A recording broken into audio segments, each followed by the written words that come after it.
हरिओम दोस्तों, कैसे हो आप सब। मैं निंजा टीवी। आज आप देखने जा रहे हो और एक वीडियो जिसमें हम देखेंगे एंगुलर में हम इमेजेस को बाइंड करके यूआई में कैसे दिखाएंगे। तो इसमें हम ऑब्जेक्ट्स का यूज़ करेंगे दोस्तों। तो चलिए दोस्तों स्टार्ट करते हैं।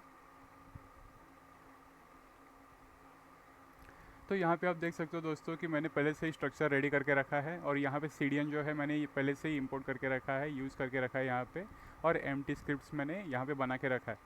तो सबसे पहले यहाँ पे जैसे आपको मैंने बताया था जेएस में हम आईडीज़ यूज़ करते हैं। तो रूट डिव करके मैं एक आईडी बनाऊंगा और उसके बाद इसके अंदर हेडर टैग दूंगा और हेडर टैग में पहले से ही मैं डबल करली ब्रेसेस का यूज़ करूंगा। और उसके बाद जैसे कि मैंने आपको बताया था कि हमें एक मॉड्यूल बनाना पड़ता है और उस मॉड्यूल को कंट्रोलर देना पड़ता है। तो यहाँ पे फिर से मैं ऐप मॉड्यूल लिखूँगा। तो एंगुलर मॉड्यूल और उसके अंदर मॉड्यूल का नाम दूंगा। मॉड्यूल का नाम होगा ऐप फॉर इमेज। और उसके बाद यहाँ पे एम्प्टी एरे। और अभी यहाँ पे एक कंट्रोलर बनाऊंगा जो ऑब्जेक्ट्स जो है उन ऑब्जेक्ट्स को यहाँ पे प्रेजेंट करेंगे एक कंट्रोलर के अंदर। और इसको एक स्कोप दूंगा एज अ पैरामीटर, जो आपको मैंने पहले बताया था। ये एक बार हुआ। उसके बाद जो ये है मॉड्यूल, इस मॉड्यूल का ही यूज़ करके एक कंट्रोलर का लेबल नेम और कंट्रोलर यहाँ पे पास कर दूंगा। तो कुछ इस तरह से होगा दोस्तों, जो पहले भी आपको बताया हुआ था। और यही है कंट्रोलर जो मैं यहाँ पे बाइंड करूँगा। तो बाइंड करने के लिए मैं हेडर टैग का इस बार यूज़ करूँगा कंट्रोलर, और कंट्रोलर को इनिशियलाइज करके लेबल नेम यहाँ पे। और इसके बाद यहाँ पे जो पास होगा वो एक ऑब्जेक्ट, सबसे पहले तो एक ऑब्जेक्ट बनाऊंगा, ऑब्जेक्ट फॉर इमेज।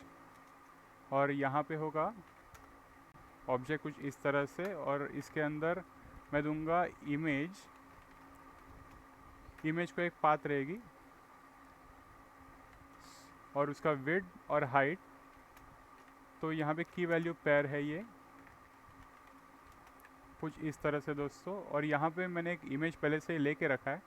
तो वो इमेज जो है वो ये है रेटिना बायोमेट्रिक। तो उसी का यूज़ मैं करूँगा। तो ये है इमेजेस फोल्डर के अंदर, इमेजेस फोल्डर के अंदर। और यहाँ पे रेटिना बायोमेट्रिक डॉट जेपीजी। और यहाँ पे मैं दूंगा 100% विड्थ और 100% हाइट।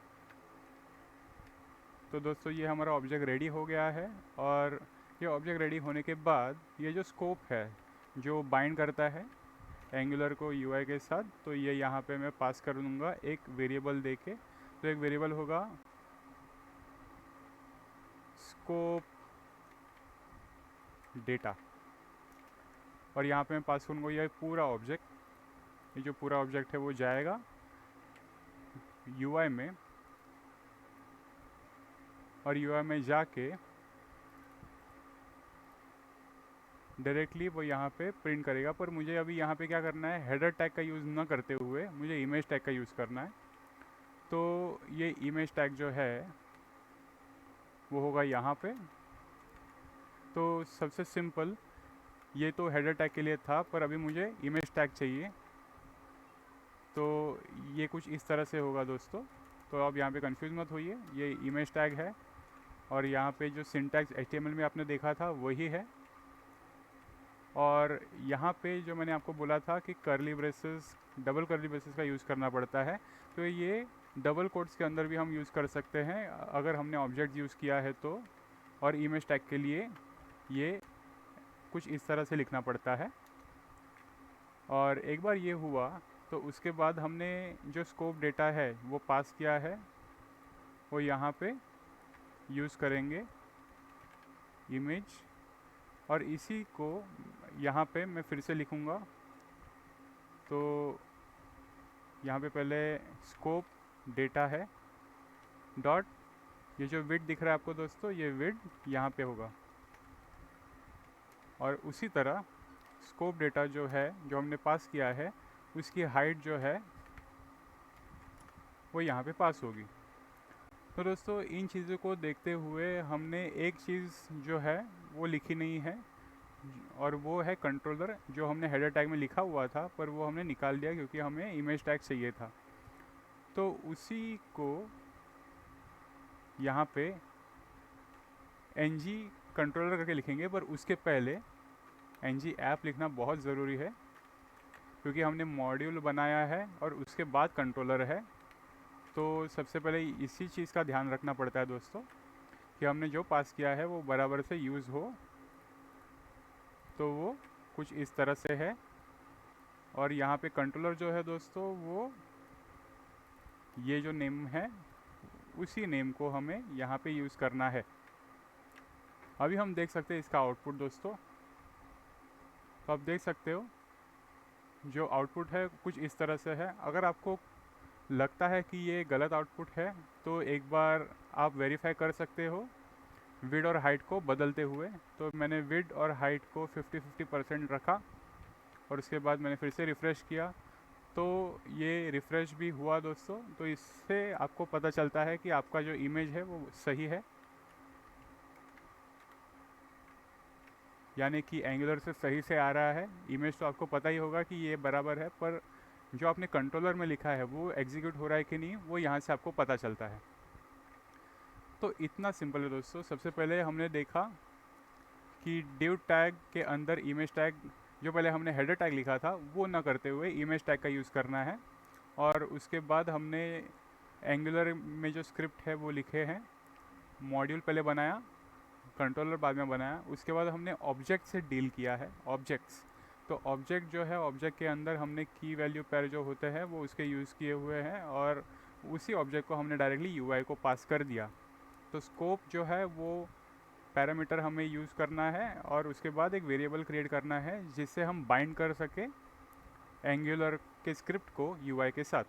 तो उसी वेरिएबल को हमने यहाँ पे डबल कोट्स के अंदर, डबल कर्ली ब्रेसेस के अंदर हमने स्कोप डेटा का यूज़ किया हुआ है, और उसी के बाद हमने जो उसके कीज़ है उसका यूज़ करके उसके वैल्यूज़ को हमने यहाँ पे शो किया है, मतलब दिखाया है।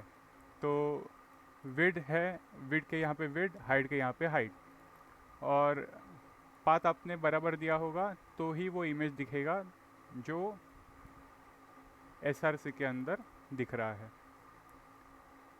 और कंट्रोलर का बाद में जो यूज़ करना है तो मॉड्यूल के साथ ही यूज़ करना है, पहले मॉड्यूल और उसके बाद कंट्रोलर और उसका लेबल नेम और कंट्रोलर। तो दोस्तों इतना सिंपल था।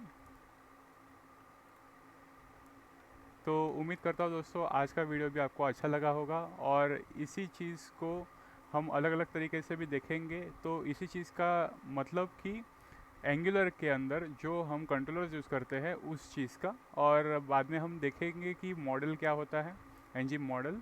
तो वो धीरे धीरे देखेंगे दोस्तों, जैसे एक एक कंट्रोलर्स के बारे में देखेंगे, उसी के बाद हम देखेंगे डायरेक्टिव्स, और डायरेक्टिव्स में आगे भी और देखेंगे। तो ये चीज़ जो है दोस्तों आज जो आपने सीखी इमेजेस के बारे में, तो ये आप एक बार देख लीजिए कि कैसे होता है, और कोई दिक्कत हो तो आगे के वीडियोस भी है उसमें आपको पता चलेंगे कि कैसे और सिंप्लीफाई किया जाता है। ये तो सिंप्लीफाइड ही था, पर अगर आपको रॉ डेटा चाहिए, यानी कि ऐसे ऑब्जेक्ट का यूज़ करके ना चाहिए, तो वो भी देखेंगे। तो आज का वीडियो अगर आपको अच्छा लगा होगा दोस्तों तो लाइक, शेयर और सब्सक्राइब कीजिए, और नोटिफिकेशन आइकन को, यानी कि बेल आइकन को आपने अगर दबाया नहीं होगा तो आप दबाइए, और तुरंत आपको नोटिफिकेशन आ जाएंगे। और वैसे ही आपका सपोर्ट बनाए रखिए दोस्तों। तो मिलते हैं अगले वीडियो में। हरिओम।